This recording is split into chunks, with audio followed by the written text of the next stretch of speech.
panadero con el pan. Hola, buenas noches. Hoy vamos a tener el tema de Rodolfo Halfter y la madrugada del panadero en nuestro quinto programa con los Sangonautlas. Estoy acompañado del maestro Xolo y el maestro Sebastián. Rodolfo Halfter nace en Madrid un 30 de octubre de 1900. Su madre, Rosario, es la que inicia a Rodolfo junto con su hermano Ernesto en el arte de Euterpe. Ellos estudian en el Conservatorio de Madrid. Sin embargo, Halfter no estudia composición como tal, estudia música, pero su hermano es el que estudia directamente composición. Su hermano estudia con Manuel de Falla y Rodolfo tiene la oportunidad de también compartir su saber. Manuel de Falla es el compositor más grande de España durante el siglo pasado y también hay que recalcar que si bien se dice que Halfter fue autodidacta, tuvo maestros.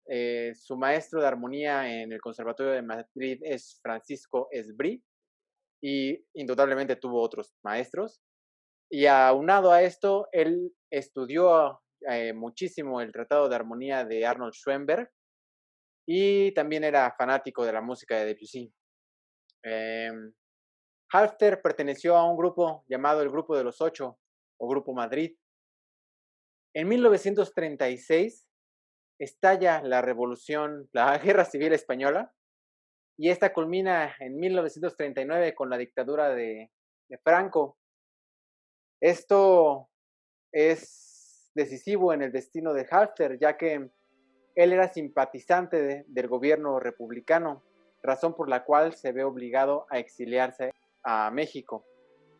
En esta época es recibido por el presidente Lázaro Cárdenas, ese personaje histórico que todos recordamos por la expropiación petrolera. Pero bueno, en estos primeros años, Sebastián, ¿nos quieres hablar un poquito de quién era Halfter en España? Sí, claro.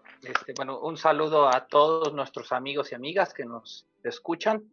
Yo les voy a comentar brevemente sobre la vida de Rodolfo Halfter previo a su llegada a México y pues todo lo que su vida primera en Europa. Bueno, pues Rodolfo Halfter fue un músico de ascendencia, bueno, su padre era alemán, prusiano, relojero, y su madre pues fue quien le dio la educación musical a él y a su hermano, y como pues dentro de su ambiente familiar la música fue pues un arte bastante fecundo. Ahora Rodolfo Halfter, debido a la posición privilegiada, había estabilidad económica, él pudo incursionar en la música de tal manera que su interés, su instinto, pues sí, autodidacta, encontrase un camino dentro de la propia música. Hay que saber que Rodolfo Halfter, pues, sí, fue autodidacta, sus idas al conservatorio fueron muy someras, a tal grado que los biógrafos prefieren decir que él es prácticamente autodidacta y no fue al conservatorio, aunque él tuvo varios maestros en el cual les pidió consejos. El más famoso fue Manuel de Falla. Él fue alguien que componía de manera, va a decir, un poco aristocrática, porque pues no tenía que estar vendiendo su música. Es algo que a veces muchos músicos, por el ganarse el pan de cada día, ya, aquí en México tenemos los casos de Juventino Rosas, Manuel M. Ponce, etcétera, etcétera, que sus músicas las tienen que malbaratar pues para sacar un poco de pesitos, ¿no? Rodolfo Halfter no tenía ese problema. Entonces él pudo darse una vida un poco estable. Su familia fue muy convergente con la Segunda República Española, que no era algo que la inmensa mayoría del pueblo español pudiese tener ese privilegio en esa época. Y entonces, bueno, Rodolfo Halfter al momento de componer, decide tomar el consejo que Manuel de Falla le había dado de que pues se fuese a Francia, a París, porque París era la cuna de pues toda la innovación que se estaba dando en la Europa de aquellos tiempos.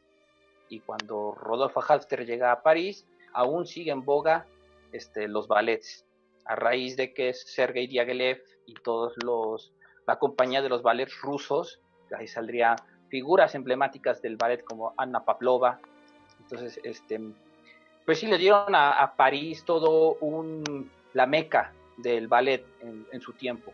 Entonces Rodolfo Halfter se apuntó para la misma línea que tantos compositores ya venían fabricando desde Stravinsky, Prokofiev, Debussy, Ravel, el propio Manuel de Falla. Entonces, Rodolfo Halfter pues no se podía quedar atrás. Entonces, él compuso su primer ballet llamado Don Lindo de Almería, igual una obra de temática nacionalista. Y pues tanto en París como en España llegó a estrenar su composición, pero solo la música. Sería algo pues que la providencia reservaría que Rodolfo Halfter fuese su Don Lindo de Almería, la primera obra que diese a conocer en México. Pues bueno, para terminar esta parte de los primeros años de Rodolfo Halfter en España, es importante recalcar que su hermano era simpatizante del bando contrario. Esta fue la razón por la que Rodolfo se va a México y su hermano Ernesto se queda en España. Durante sus primeros años, él compuso su primera obra en 1922, ya a una edad un poquillo avanzada, pero no es una obra como tal concebida para que sea para la posteridad. Era una miniatura para piano llamada Naturaleza Muerta. Hasta 1928 es cuando él se toma más en serio este arte de componer, y que justamente es el año donde conoce a Manuel de Falla y le empieza a dar consejos. Yo creo que esto también lo impulsa a seguir componiendo. Hay que mencionar que Manuel de Falla mantiene la tradición de la música española muy en alto. Es uno de los compositores más grandes de Europa y del cual vamos a hablar en el siguiente programa.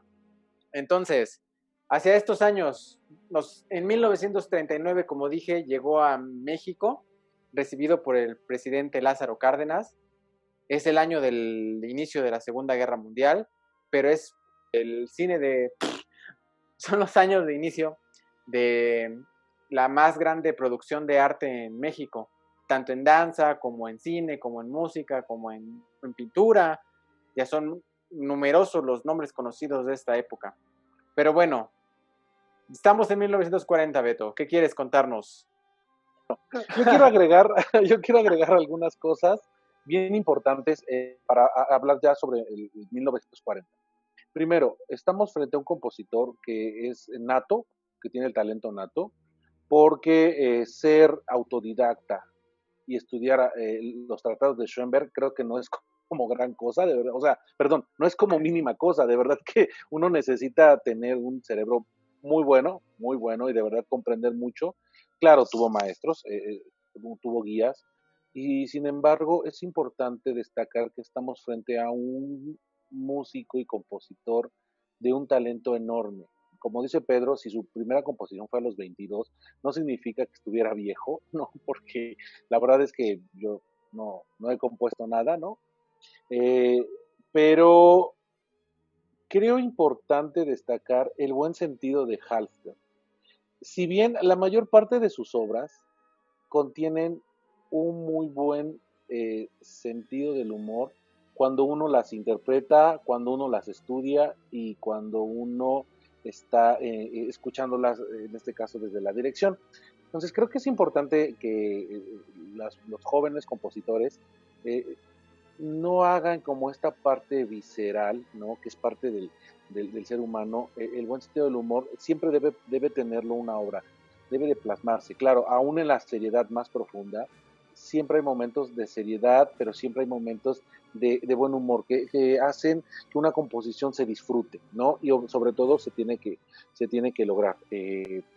Como lo platicábamos en algún momento, al abrir cualquier parte de la partitura, de una partitura, uno tiene que ver desde un principio equilibrio, tiene que ver qué es lo que la partitura está diciendo, ¿no?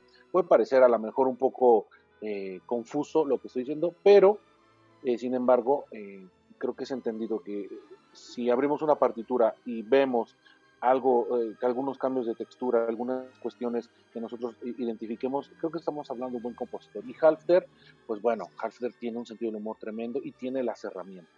Bueno, ahora sí, estamos en 1940, estamos a unos meses de la muerte de Silvestre Revueltas, ¿no? Y en el Teatro del Palacio de Bellas Artes, el 20 de septiembre, bajo la batuta del propio Halfter, se estrena el ballet,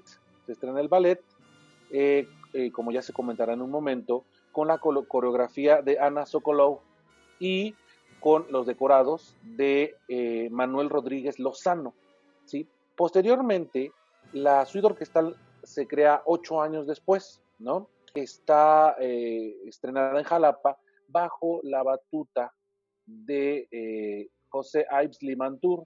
¿Y quién es José Ives Limantour? Bueno, ya lo hemos platicado en algún momento. Es este personaje que le dio por hacer arreglos de Revueltas, de la música de Revueltas, de La Noche de los Mayas, de Redes, de algunas otras obras que hasta la fecha los directores y los músicos siguen interpretando creyendo que es de Revueltas, pero no es de Revueltas. Entonces, si usted ve José Ives Limantour, hay grabaciones buenas con Sinfónica de Jalapa, Sinfónica Nacional, tiene cosas buenas, pero si usted ve Noche de los Mayas hecha por Limantour o dirigida por Limantour, usted puede estar timado, usted puede estar escuchando la versión de Limantour. Entonces, no vaya. No, es más, si usted ve programada Noche de los Mayas, no asista, o sea, no asista. O vea la película primero y ya sabrá de lo que hablamos. Entonces, bueno, pues importante destacar esto, se estrenan en el 40 y en el 48, y tiene alguna inspiración española, le llaman así en los programas de mano, porque tenemos que recordar que en el 39, o sea, un año antes del estreno del ballet, pues Halfter había llegado y tenía todavía esta parte españolada, como dirían por ahí, ¿no?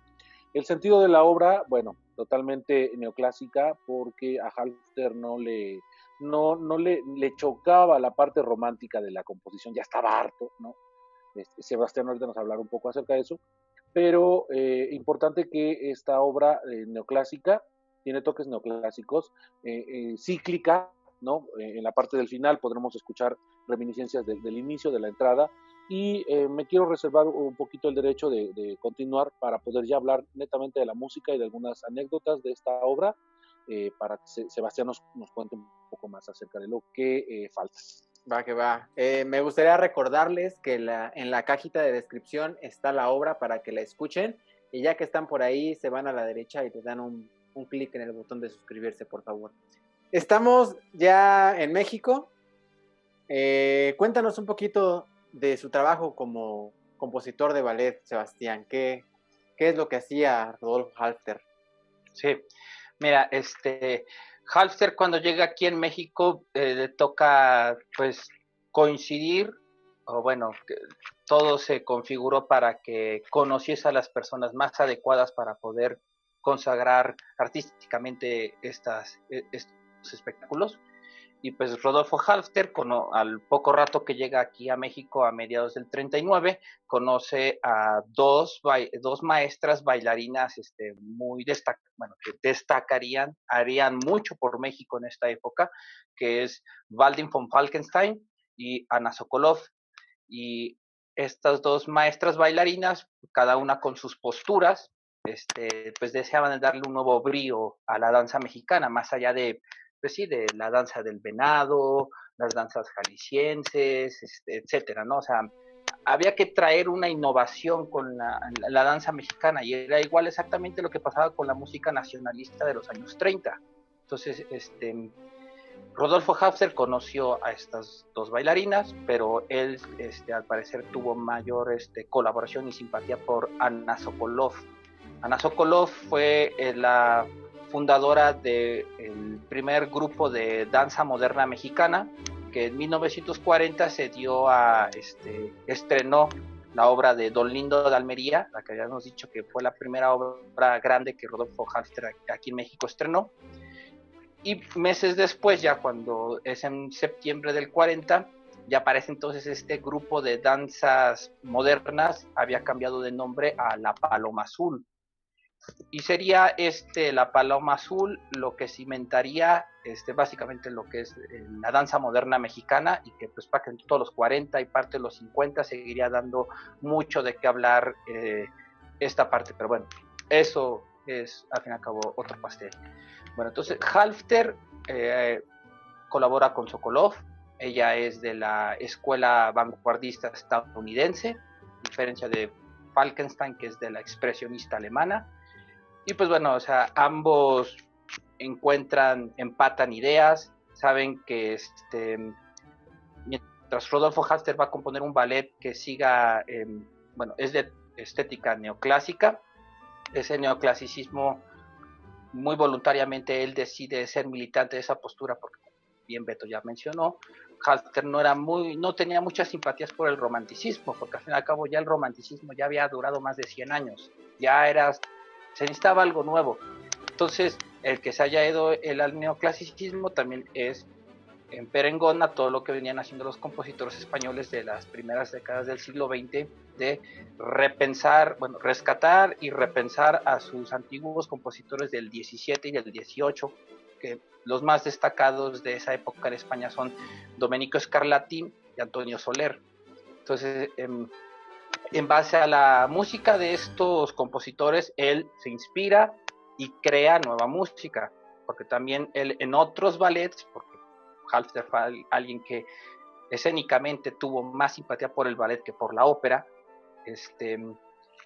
es con estos ballets neoclásicos con el cual él básicamente está trayendo a flote música del pasado que estaba en el olvido o muy pocos tenían conciencia de su existencia. Entonces, al fin y al cabo, este tipo de obras cumple con muchas aristas. O sea, por empezar, el propio Halfter está repensando a sus compositores, es alguien que decide no meter mexicanismos en su música porque él respeta que no es la persona más adecuada para hacer esas cosas.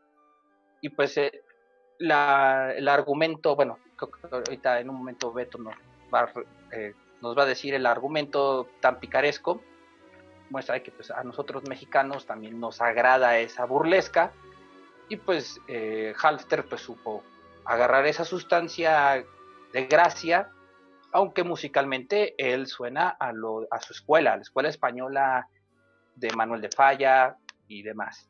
Sí, y aunque, por ejemplo, decir que, aunque no estudió formalmente composición, era un sabiondo, yo creo, porque fue Halfter quien introdujo el serialismo aquí en México, el dodecafonismo. Él compone la primera obra dodecafónica en México. Sus obras orquestales, aunque sí hay obras ya con esos tintes, pero incluidos estas obras que son La Madrugada y Don Lindo de Armería, tienen algo de innovación, y a la vez tienen esta parte del rescate de la cultura. Creo que Sebastián nos abandonó. Hijo, a la verga.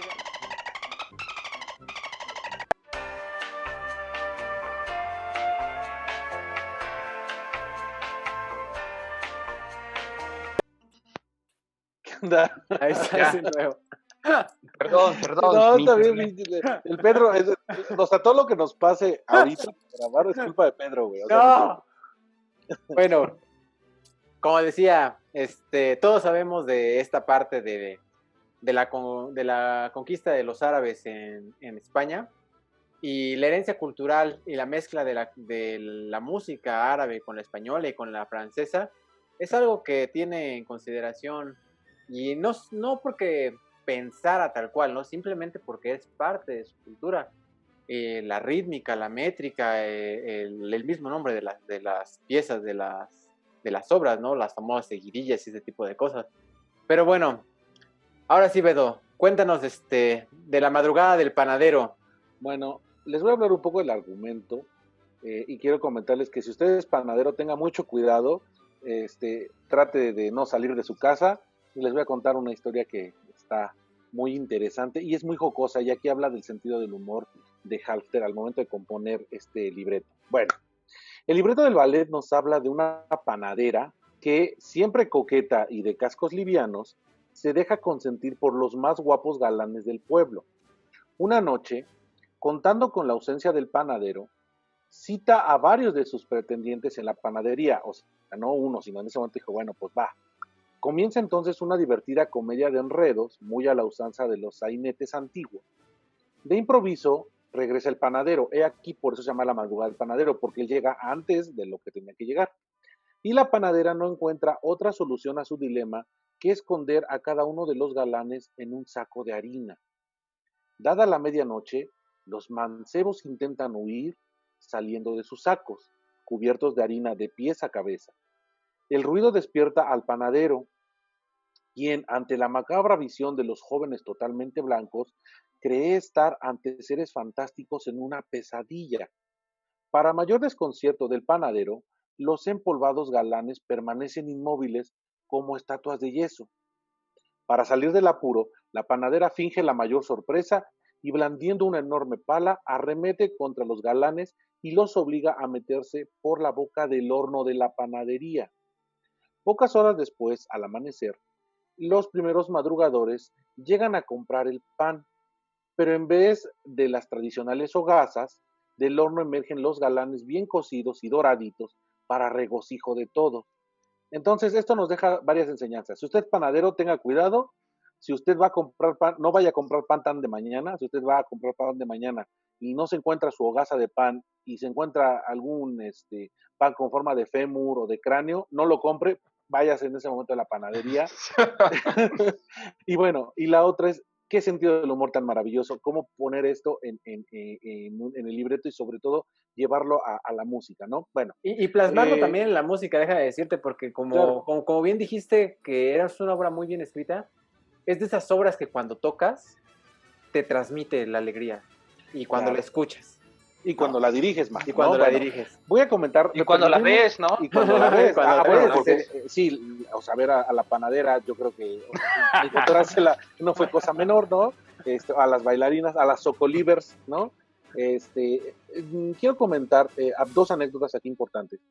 Primero, esta obra me trae muchos recuerdos muy buenos, sobre todo porque fue de mi primera etapa con el maestro Sabín, después de que me acepta como alumno en el conservatorio para dirección, y es una de las obras que vimos. En algún momento, y lo platicamos con Sebastián, el maestro en el 49 tendría aproximadamente 20 años, más o menos por ahí, ¿no? Entonces, esto quiere decir que, y por recuerdos que él tiene y que nos comentaba al momento de hacer esta obra, de estudiarla y prepararla para concierto, nos decía él, incluso nos hacía los movimientos que tenía el ballet, ¿no? Nos decía, no, pues es que en una parte donde los violines terminan con mucha efusividad, de repente el panadero era como si se la estuviera mentando a alguien, se la estaba mentando a alguien, posiblemente a lo mejor a los amantes de la panadera, puede ser, esto, bueno, nos da mucho indicio de saber que esta obra fue muy tocada, ¿no? Fue muy tocada y que fue muy apreciada por este sentido del humor y sobre todo por la manera de composición que hablaré después. Otra de las anécdotas es que justamente en ediciones mexicanas de música, que está sobre la Avenida Juárez, en la Ciudad de México, casi frente al Palacio de Bellas Artes, una de las personas encargadas, una señora ya de edad avanzada, no recuerdo el nombre, bueno, y tampoco ediciones mexicanas de música porque ya no existe, ya se movió de ahí, ahora solo de manera digital. Recuerdo que iba a comprar partituras de repente, ¿no? Y en algún momento la señora se me queda viendo, ¿no? Y me dice, ya usted lo conozco. Y dije, no, pues no creo, a lo mejor porque vengo a comprar partituras, pero no, quizás se está equivocando, ¿no? Dice, no, no, no, dice, usted dirigió la suite de la madrugada del panadero con la orquesta del conservatorio, alumno de maestro Sabín.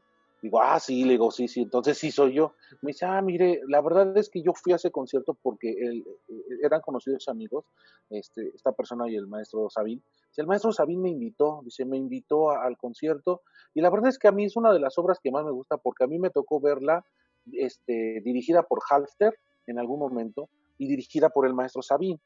Entonces es una de las obras que al maestro Halfter le gustaban mucho y a mí también me gustan, por eso fui tanto por la amistad con el maestro Sabín como por la obra, dice, y la verdad es que cuando lo escuché, o sea, escuché la interpretación que ustedes hicieron con la orquesta, dice, la verdad es que a mí me gustó mucho, de verdad quedé muy contenta, no había escuchado una versión reciente de la madrugada, Dice, y la verdad es que yo creo que si Halfter lo hubiera escuchado a usted, hubiera dicho que también fue una buena versión. La verdad es que, bueno, qué buen halago. No sé si Halfter de verdad lo hubiera dicho o no, pero creo que esta versión del conservatorio que está ahí en YouTube, si la podemos dejar en la descripción, estaría padre para que la pudieran ver. Este, es una versión muy buena, una versión escolástica. ¿Por qué escolástica? Bueno, todos éramos estudiantes. Sin embargo, de verdad, tiene cosas bien buenas, bien bonitas. Aparte nos recuerda muchas cosas. Y una cosa importante es que la obra se dice que está para orquesta sinfónica, pero es una orquesta sinfónica no romántica, ¿no? Ya desde ahí comenzamos. Es una orquesta muy pequeña, muy reducida, con alientos a dos, la cuerda, no trombones, no tuba, la percusión moderada, ¿no? Entonces, bueno, dos cornos, aparte no pide cuatro cornos, los dos cornos, dos trompetas. Y esta parte es importante saber que es el tercer trabajo musical orquestal de Rodolfo. Entonces, de verdad que es un deleite, ha sido un deleite volver a recordar esta parte y comentar un poco de lo que fue el estudio, estas anécdotas. Va Y que bueno, va. me reservo un poco el derecho para hablar acerca después ya de la música como tal. Vamos a ya ir cerrando. Sebastián, ¿qué nos quieres comentar acerca de la madrugada del panadero? Pues mira, para mí que mi relación con esta composición ha sido pues meramente por la melomanía de escucharla, porque no he tenido el gusto de pues poderla tocar en orquesta, pero pues por la forma en cómo he interactuado y conocido esta composición de Rodolfo Halfter, pues la verdad a mí me gusta mucho eso, o sea, este tipo de neoclasicismo bastante refinado, bueno, o sea, es fino, pero tampoco pretende distanciarse del pueblo, porque inclusive la propia temática del ballet es bastante amena, sentir simpatía con la gente pues, de a pie del pueblo, ¿no? Entonces, esta pieza a mí lo que me agrada pues es toda la serie de danzas, de cómo hace, bueno, al menos la suite es breve y concisa, creo que no dura más de 15 minutos. Y pues básicamente ahí tenemos toda una sintaxis de lo que era la música española de siglo XVIII, pues todas las danzas estilo galante, la habanera, que siempre va a ser todo un tema pues de discusión visceral, porque no se sabe si es española o es afrocubana. Hay otros, la inmensa mayoría siempre va a decir que es afrocubana, pero pues la afrocubana es el ritmo, la melodía. O sea, me refiero que es algo muy paradigmático los orígenes de estas danzas. Pero, o sea, como sea, Rodolfo Halfter sabe cómo darles continuidad, o sea, arqueado, todo está perfectamente bien balanceado y hace que, pues, ya sea que la suite o el ballet, pues es muy agradable a la escucha, muy afable al oído. Ver el ballet en vivo seguro de ser un encanto, o sea, la música, la producción, las bailarinas. Y pues es toda una pena que quizás cuando se acabó esa era dorada de la danza mexicana por ahí del finales de los 50, 60, pues empieza el letargo de tantas piezas sinfónicas, danzarinas, que empiezan a quedar en el olvido. Y pues creo que los directores de orquesta, entre otras instituciones, pues entre otras obras, pues tendrán que programarse más seguidos, porque la música en verdad es muy buena y pues dicen que pues, todo lo bueno hay que compartirlo y pues ojalá nos hagan eco de nuestras sugerencias. Claro que sí. Beto, a manera de finalizar brevemente, ¿qué nos puedes decir de la madrugada del panadero? Bueno, voy a tratar de ser muy breve. Es una buena clase de orquestación, la obra. Musicalmente, todas las voces, incluyendo al piano, están manejados como instrumentos independientes. El piano suele ser un instrumento al cual es difícil de orquestar porque generalmente se ocupa como acompañamiento, pero Halfter ocupa como una voz independiente en momentos a soporte, en momentos melódicos, en momentos rítmicos, pero es una unidad. Otra cosa importante, el manejo de las partes técnicas, el manejo de la cuerda es como si Halfter fuera violinista o fuera experto en la cuerda. ¿sí? Ahí habla de que es un compositor totalmente formado. Cada técnica de tanto de los solistas como de la cuerda es una técnica bien definida, clara y precisa. Eh, Hablar también acerca de que tiene cambios de compás la obra y hemiolas, y esto no divide la obra, o sea, no hace que la maquinaria se detenga, sino que crea homogeneidad y crea unidad para que resalte la obra como tal. Entonces, los elementos que ocupa en la obra, todos los elementos que ocupa, están en un buen equilibrio y eso habla de un buen orquestador, de un buen compositor y de tener oficio en la materia, ¿no? Escribe para dos flautas en momentos, para dos clarinetes, combina, pero las combinaciones no son grotescas, son combinaciones realmente muy de buen humor, ¿no? De buen humor, de buen gusto. Entonces, de verdad que vale la pena que ustedes lo escuchen. Sebastián tiene una versión que ojalá también se pueda poner, donde va la partitura con la música para que usted vaya viendo de lo que hablamos. En cualquier momento que usted vea cualquier hoja, hay algo bien escrito, hay algo que la música atrae y creo que por eso es una de las obras que a mí me gustan mucho, independiente de los recuerdos. Y comentar ya por último lo que decía Sebastián. Ya dejemos de hacer el lago de los cisnes, yo sé que son tradiciones, el cascanueces, bueno, otra tradición más, Giselle o Don Quijote, ¿no? Ojalá de verdad que regresemos a nuestros ballets, a estos ballets maravillosos que no se han visto, que no sabemos cómo son, los conocemos o por la historia o por lo que nos comentaron, pero de verdad, apostemos ya por hacer música nueva, me refiero a tocar la música que se hacía antes. Música nueva de hace 70 años. Música nueva de hace 70 años que no está choteada, ¿no? Entonces, de verdad, creo que vale la pena y podemos hacer mucho. Claro que sí, pues hay que decir que aunque no es mexicano, Halfter dejó una herencia cultural increíble. Nacionalizado mexicano. Nacionalizado mexicano, exactamente, deja una herencia cultural increíble.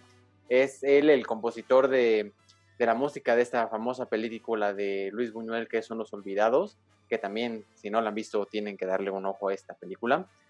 Y sin más, pues, yo lo único que podría decirles es que, si bien Halfter no, como decía Sebastián, no incluye mexicanismos, y si bien su música no es para nada del carácter mexicano, es parte de la riqueza de México. Su hermano hizo su carrera muy independiente en España, y Rodolfo es muy, muy conocido en México y poco conocido en España, de hecho. Entonces esperemos que puedan conocer más de Rodolfo Halfter.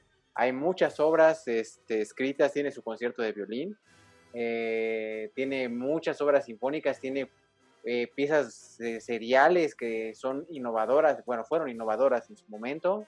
Sebastián, ¿quieres decir? Sí, bueno, justamente relacionado a eso, de que pues una de las cosas importantísimas de Rodolfo Halfter, que es alguien que decidió ser mexicano por elección, no como yo conozco varios mexicanos que gustarían no ser mexicanos por adoctrinados a sentir desprecio a su patria, pero bueno, Rodolfo Halfter fue alguien que fue el fundador de Ediciones Mexicanas de Música, que ese es, en su momento era crucial que hubiese una editorial propia aquí. Él nos puso el ejemplo. Y pues bueno, hace ratito mencionaba lo del dodecafonismo, que es muy cierto. Rodolfo Halfter fue el que trajo el dodecafonismo a México.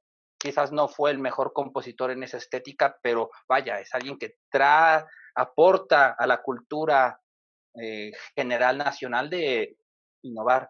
Y pues Rodolfo Halfter es alguien que se merece ser más tocado de lo que ya es. Claro que sí. Pues bueno, intentemos despedirnos ahora sí.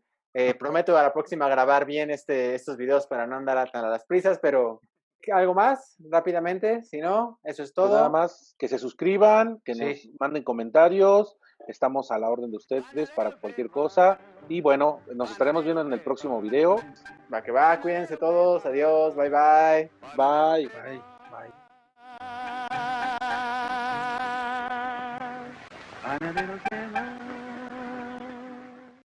Bueno, yo quiero comentar, y esto va a ser para el final del video, que el inútil de Pedro, estábamos teniendo una conversación maravillosa de Rodolfo Halfter, pero al joven se le ocurrió no grabar, entonces esta es la segunda vez que estamos grabando. A la próxima, güey, te dicen si hay un botoncito que dice grabando aquí arriba. Bueno, ahí ya dice grabando.